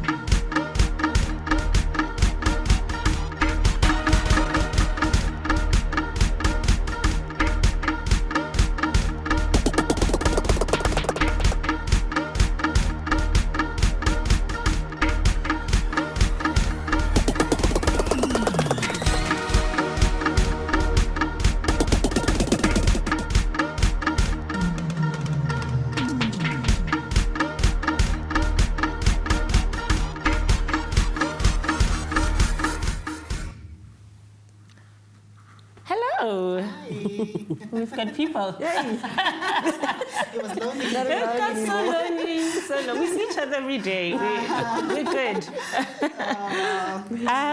Thank you so much for joining us. Sure. I'm going to start with you, Ches. Yeah. How are you doing? I'm well. Very excited to be here. Very excited to have Can't you. hide it. Can you firstly tell us all about Eskimi and then tell us, well, take us through what you are taking us through today? Sure. So Eskimi is an international organization. We are mainly in programmatic or display. Many people in the digital marketing space would know what that means. But it's mainly on those different types of ad units that you would see either on websites or in your apps, on your mobile device or any other device connected to the internet. We are quite big. We are about in 40 different markets, 12 global offices with 250 people all across the world. In South Africa, we've been around for about 3-4 years. I am one of the first employees at Eskimi, but we've been doing quite well. And we've worked on a few tourism campaigns locally, as well as with some of our global partners. So Tourism Greece and the likes have used our platform quite well to encourage people to travel all across the different islands and the markets, and they've done phenomenally well. So we've taken that same approach with our local tourist campaigns as well, just trying to encourage people to know more about the local areas as well as any other destinations that they can travel to. Fantastic. Yeah. Let's see what you have for us. Sure. Well, I've already taken us through on what Eskimi is all about, so hopefully today I'll be here to inspire you as the SAT and Sho't Left partners to see how you can leverage digital advertising for the Travel Week 2025. So, I mean, it might sound quite daunting when you think about the fact that Travel Week is only coming in September, and you want to go live and you want to stand out as an establishment. But you see 6,000 different ads every single day from the time you wake up until you go to bed. It can be a billboard, it can be on a social media platform. How do you stand out? How do you put yourself out there? So my job today, my 10 minutes of fame, is really trying to show you how you can do that in the best way without breaking bank, encouraging people to see your site, travel, and to actually book and come and see your establishment. So where do we start? Already, the travel consumer is already quite inundated with so much information. People are out there and they're overwhelmed. They want to travel, but they don't even know where to start from. But on top of that, they're already primed in that when travelers are coming to South Africa already, they're coming for holiday, they're coming to tour, they're coming to have pleasure. And it's not different for South Africans in the country. When they go for province to province, they are also looking for ways to relax. So already people know what they want. But the caveat here is the fact that they start looking for options 3 to 5 months before they depart. So here, the insight is that as a partner, you need to start early. So if Travel Week is in September, you need to start putting yourself out there now because people are looking for those deals. And 69% of our consumers actually say they are looking for best prices. So I'm sure, the message has been preached to the whole morning today. Those deals are very important. People are looking for deals. They want really to capitalize on the best buck for their money. So already there, people want to travel. You have to start early and then look at sales promotions to encourage them to perform an action on your website. So yes, we know that people are already traveling or they want to travel, but where are they looking for information? Many people, 70% of people, are looking for information on smartphones. So already that shows you an indication that a mobile-first campaign will be the best thing for you. So your content and all your ad units should be mobile-first, made to adapt for other devices. Display advertising is a good way of reaching people on your websites and apps. So your ad formats can be made to align with your display advertising ad format sizes, and that way you can reach people when they are looking at content on various sites. Another stat that I like here is the fact that 1 in 4 people are actually being influenced by travel ads online. So your social influencers are really great for capitalizing and reaching people, getting them, capturing their attention, And social media platforms do that so well. TikTok is phenomenal. Instagram, Facebook, all of those sites are great for any of you guys who are out there looking to reach people and influence them to come and see your sites and make an action, most likely just to book for your travel sites. We know that, but why is it important for South Africans and for South African tourism partners? We've already established that, yes, a lot of people are on the internet. 78% of the people are on the internet in South Africa across a variety of devices. So throughout the day, your environment keeps changing. In the morning, you can be on your smartphone, then you go and book your site on your laptop, and then you're watching Netflix on smartphone, on your smart TV, and then some people do have tablets. So the important thing here is having an omni-channel presence across the entire day as people are spending more than 9 hours online every single day. Worry about us. There is no digital downtime when it comes to people in South Africa and their online usage. So the important thing here is to ensure that you have presence throughout the day. You do your studies, use your insights to see when are people most engaged with your content. In many cases, since it is travel, people are looking for inspiration in the evenings or during the weekends when they have more time. So that's the best time for you to actually promote your content. So we've laid the groundwork. We have the insights to show that a digital marketing campaign is the best thing for you as a travel partner. But where are you going to start? So you've got your lodge, you're in Mpumalanga, you've got these great insights. How do you get people to start knowing about you? So the next few slides are just going to be a few tidbits that I have noticed throughout my career in digital marketing, as well as the experience I've had working with some of your tourism partners. The first thing is that you need to know where your audiences are. There's no need to spend money talking to a dry wall, right? Talk to the right people, and they are on social media platforms, they are online. We've already established that. But you also want to have the right budget across all these markets. The important thing here is to look for your low-cost entry points. Impression is not an impression. In digital marketing, we are all measured by how many people, how many eyeballs, and so forth. And on Sho't Left, it's free of charge. And it's free on charge on Sho't Left. So definitely a good way of capitalizing what Sho't Left is doing for the communities there. And one thing I like also about social media is that you can also play around with your A/B testing, have your organic and your paid synergy. In this way, you can start to look at which of your sites or which of your posts that you've just posted are actually doing quite well. And a lot of these platforms do nudge you and say, oh, you're getting more likes, you're getting more reach with this organic post. That's a good one that you can actually boost.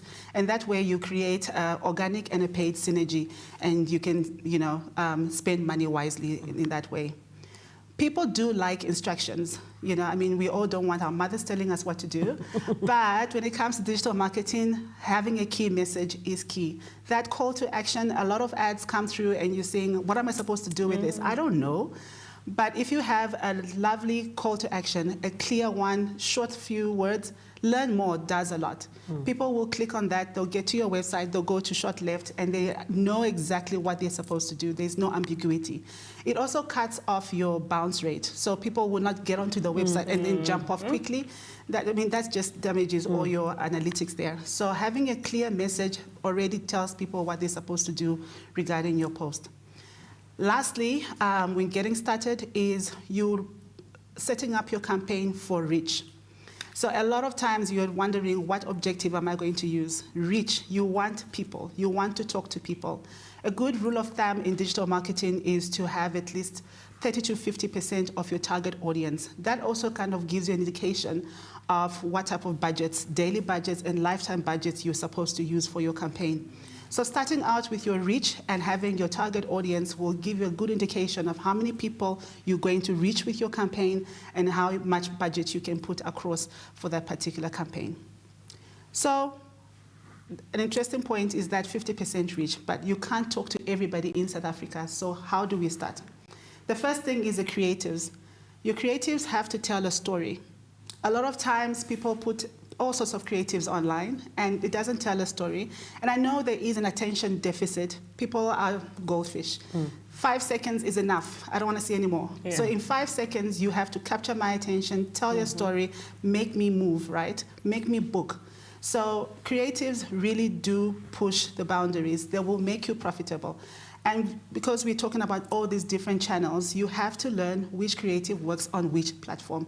What works on TikTok won't work on Instagram or on Facebook and won't work in display.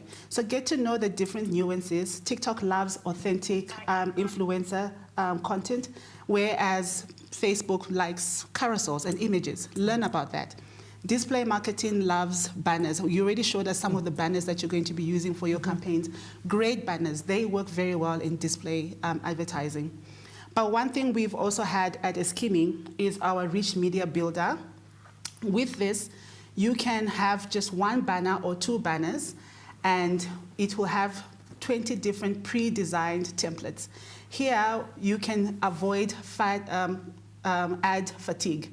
So you can play the video here to just show you how you upload your two banners, or one banner in whichever case, and then the system will do its work. It will select the different types of creatives that you can have, and it will spew out 20 different pre-designed templates. So you can play around with this. If your campaign is up to September, then that way you can actually change all the different creatives and reach different people, and it's more attention grabbing in that manner. So this is something that you can use. Any of our partners have access to this. This is on a self-service platform, or you can speak to us directly and we can show you how you can come up with any of these creatives. So yeah, a spray and pray approach will not work for everybody. I mean, it's quite expensive to speak to every South African to come and travel and come and see your lodge in Mpumalanga. So what we're going to be looking at is your demographics. Your targeting options. In this case, you are looking at how to build a good targeting strategy. The first thing you're going to look at is your demographics. So, I mean, on Sho't Left and all these different partners, we are looking at different types of establishments. Some are luxury, some are family-oriented resorts, some are romantic getaways. So you can't have the same message for everybody. So you have to start by building out your target audience. And that's a great way of channeling the right message to the right person. Your location is quite important. Are you going to be granular? Are you looking at local audiences? Are you starting out with maybe just your 50-kilometer radius, or you're going provincial, you're going citywide, or you're actually going to go to nationwide advertising? That's very important in also establishing what type of audiences you're going to be attracting to your establishment. Contextual targeting is the third way that you can build your target audience and your targeting strategy. And here, what you're looking at is content-based relevance. Using keywords is a great way of getting people to actually connect with your content when it's relevant for them. Somebody can be reading about maybe a new coal mine in Mpumalanga, and you can serve your ad right there because it's already aligned to what they are looking at that particular time. So here you're speaking to the right person, right time, looking at local relevance. And then the last important thing when it comes to your targeting is your socio-economic class. You would like to target audiences that can afford to come to your establishment. There is no point in, yes, offering a beautiful deal, but no one can afford it because you're speaking to the wrong person. So ensuring that you're speaking to people who have the purchasing power to come to your establishment is very important, and all these digital marketing tools would assist you in finding these audiences.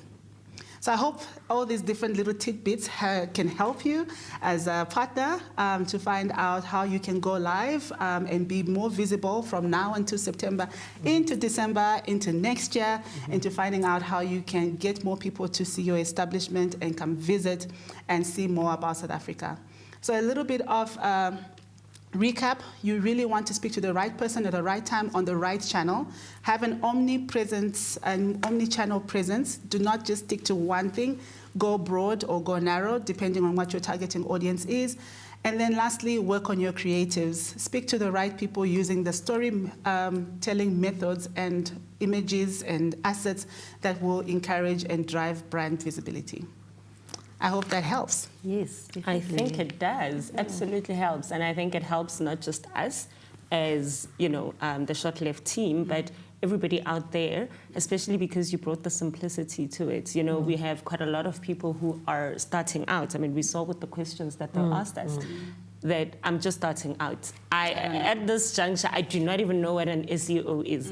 So, you know, it helps. If they go onto your site, can they also get, I don't know, almost a demo? a demo? Yes, definitely. Yes. Yeah. All right. Our site does have capabilities to get, you can put in your details and we will get back to you. We do have certifications. We can train you on how to run a digital marketing campaign, not just Eskimi-wise, but on any other platform that you're looking at using. So definitely reach out, eskimi.com, and we will reach out to you. We'll reach back at you. Yeah. You heard that. You heard that.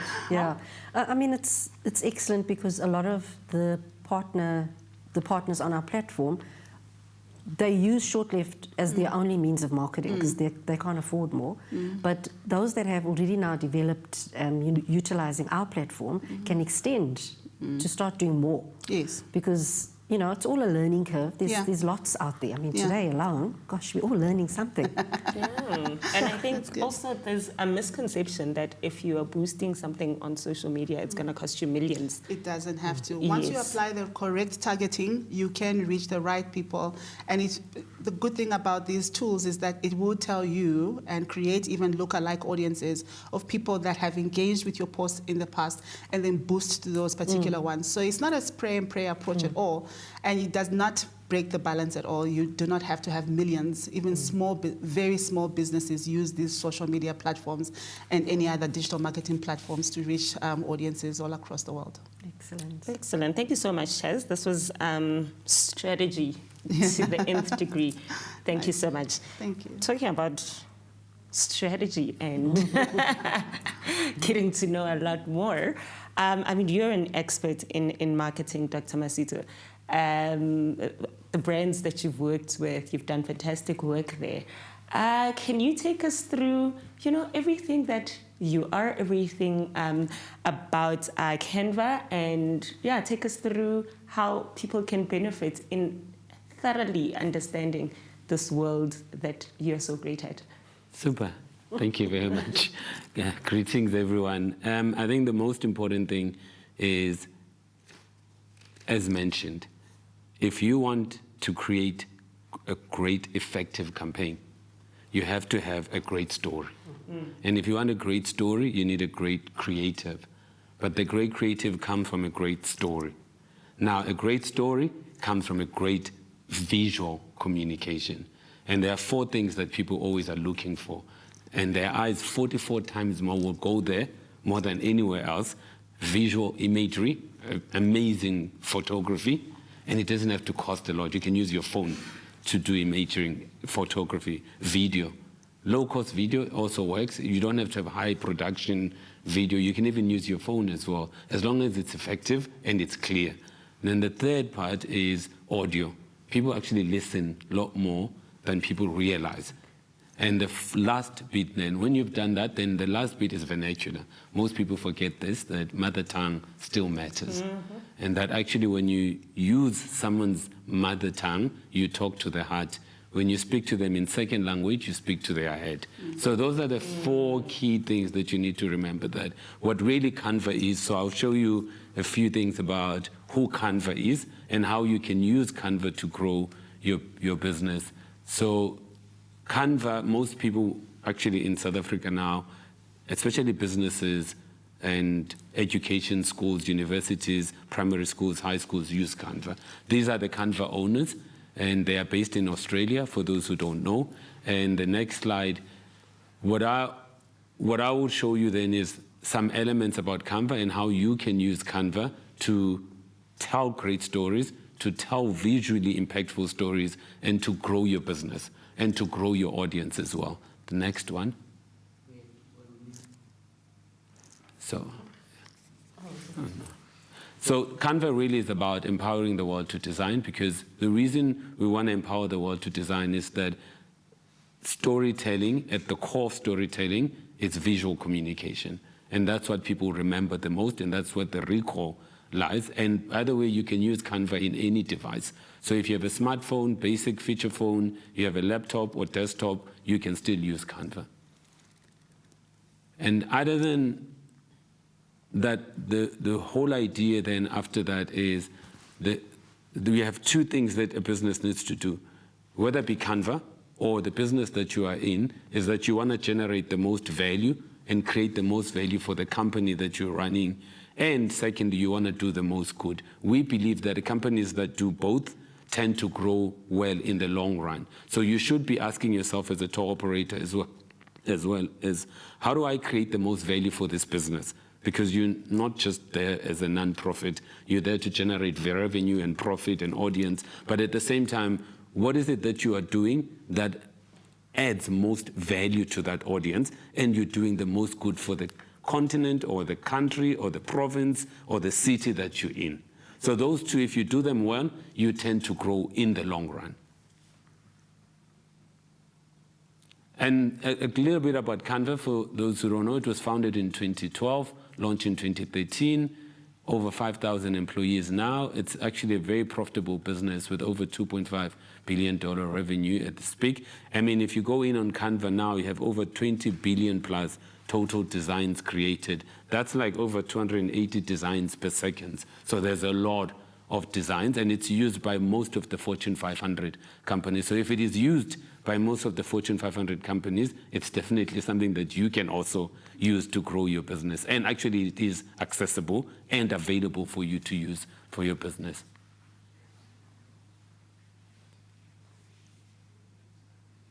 And these are the products that you can find within Canva. The first one is Canva Free. Canva Free, actually, if you're a tour operator, just started, solopreneur, or small business, and you're really hustling, scraping, you can actually use Canva Free.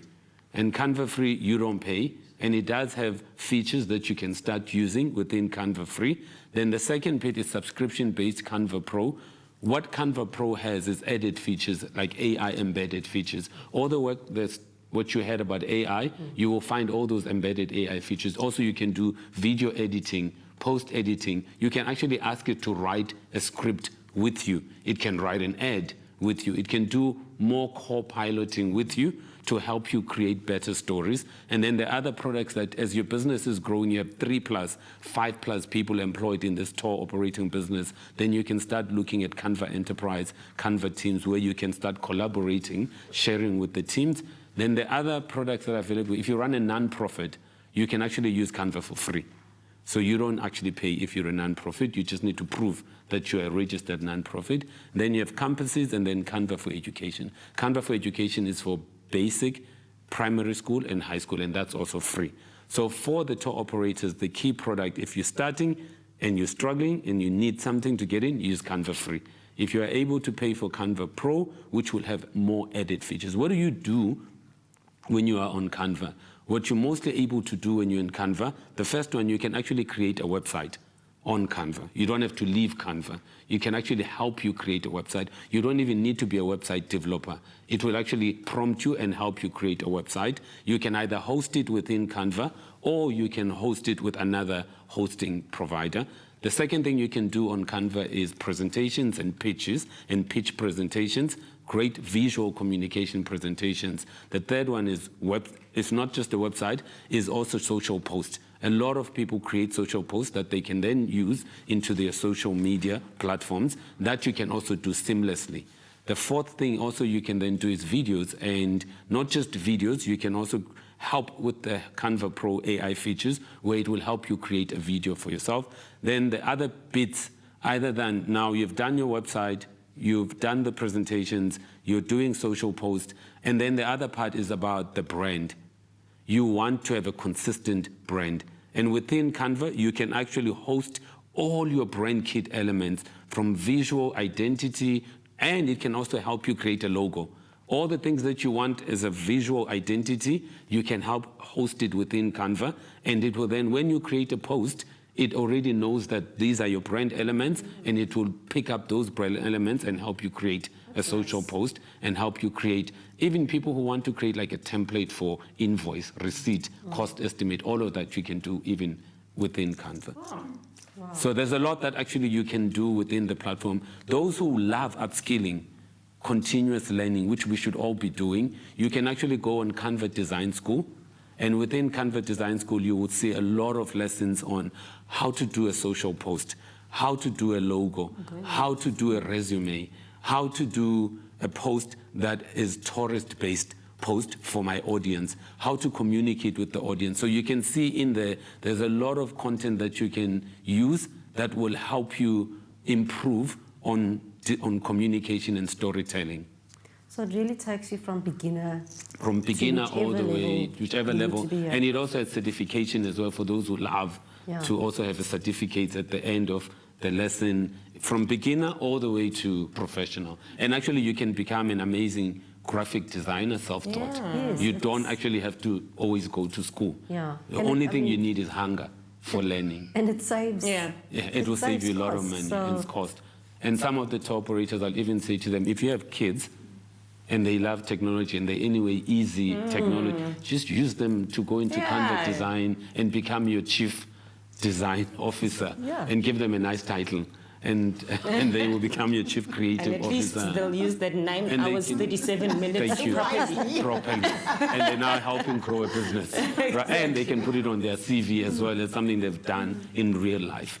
So the other things that you'll need to, I would cover is, if you can go on YouTube, and if you want to learn more, you can see on YouTube, there's a gentleman there who does an amazing tutorials on how to use Canva. So if you don't just go on Canva Design School, you can also go on YouTube and you find this gentleman, African Geek. His name is Benjamin. He actually works for Canva, and he's a Canva Africa community leader. And he's got a lot of videos on how you can use Canva and how you can create even that one that says stunning logos. If you don't have a great logo, you don't like your logo, you can even go there and learn how to do impactful logos, impactful visuals as well. He looks like he gets paid to have fun. Yeah. So do you. This one, actually, I wanted to show you that within Canva, we already have over 100 plus design templates for South African tourism that actually we created. So if you're a tourist operator and you're looking and you don't want to create from scratch, you just want something you can edit, a copy. We already have 100 plus templates and 3 designs that actually we launched last year, late last year, and now they are available on Canva for any South African tour operator. So I can just show you a little bit.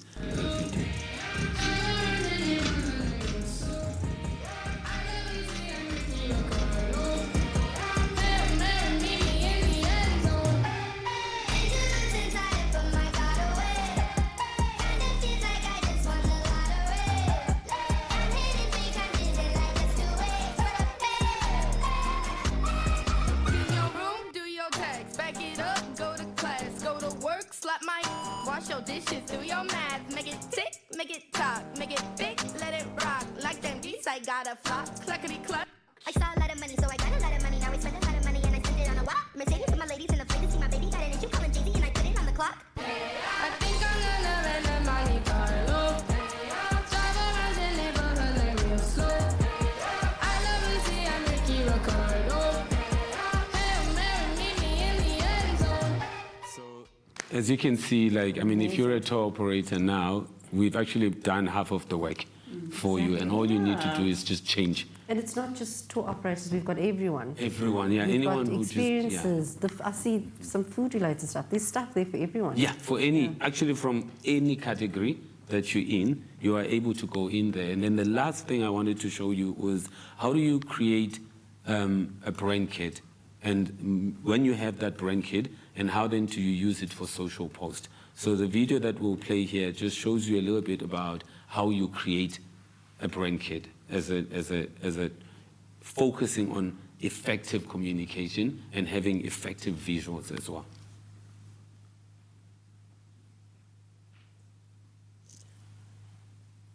Oh, okay. So you can go onto the YouTube and you'll be able to see some of this as well, that it will help you on how do you create a site, how do you create a website, how do you create a brand kit, how do you then use that brand kit to use social media posting.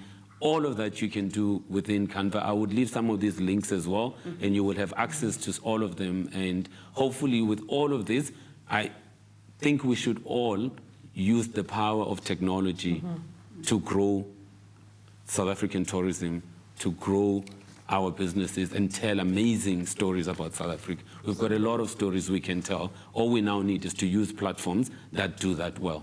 Thank you. Excellent. Wow. I just want to add that all of our presentations this morning are going to be available on the partner platform. So if you have a profile, easily accessible, so you can review, go over all of this that you've learned, use those links and, access this absolutely amazing information. I've learned a lot. And, one of the questions actually that was asked is, I can sell my offerings, and this is Masingita Tours, I can sell my offerings face-to-face, but to put all of that into digital and creative advertising is near impossible. How do I leverage that? And I'm hoping with the presentations from both of you that Masingita Tours, you have gotten all that information. Are you guys contactable, or you've got that child that you're training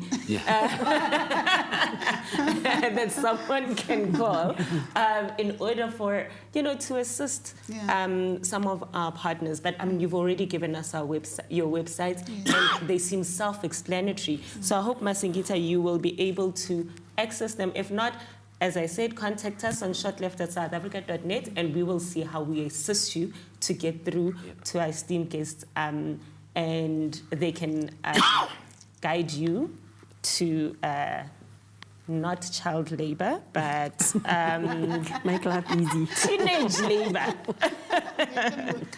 I think there is one other question. It says, you mentioned earlier about pricing. How do I create a general package that caters to couples and families at the same time? That is when we, if you look at Vongani's presentation, it talks a lot about what pricing different categories are looking at. So generally speaking, we see that for a group of 4, people are looking for 5,000 Rand per weekend for self-drive also. You can now fly also, South Africans. So that is what they're looking for. And for a couple, it's usually around 3,000 Rand for the same period. That is the average that we have seen. But please, I urge you to look at our books. Can I add to that just very quickly? If you visit shortleft.co.za, you can actually just scroll through all the deals that we do have live. Just get an indication of what people are charging, to have a look at the different types of deals you might be working on, and work from there. We also encourage you to collaborate. So if you find people on the website that maybe have an activity or experience down the road from your establishment, connect and see if you can't actually do some packages together. Dr. Masito? Chance. You said I must call you that. Chance. This has been of utmost assistance to even Mel and I, and to our teams that are actually watching from South African tourism, and also our partners. Thank you so much for joining us today. It was insightful. It was a and pleasure. It was fantastic to meet you. Thank you. So we have come to the end. I wish I had a song that can tell us, how we end this off, but I told you guys I was at the dentist yesterday, so this is the end of the road. Maybe that's the song I end with. Thank you so much for joining us. We hope it was as insightful for you as it was for us. And we hope you will still continue to chat to us in different platforms. Email us, as I've mentioned. Go to our social media platforms, which is at Sho't Left, on X, on Facebook, on Instagram, on TikTok, and on YouTube. And please, please, on our YouTube channel, we're trying to grow that too. So please subscribe, like us. There were 800 people who registered today, so do the right thing. Thank you so much. And this is how we close the day. Have a beautiful, beautiful, beautiful Wednesday. Thank you. Thank you.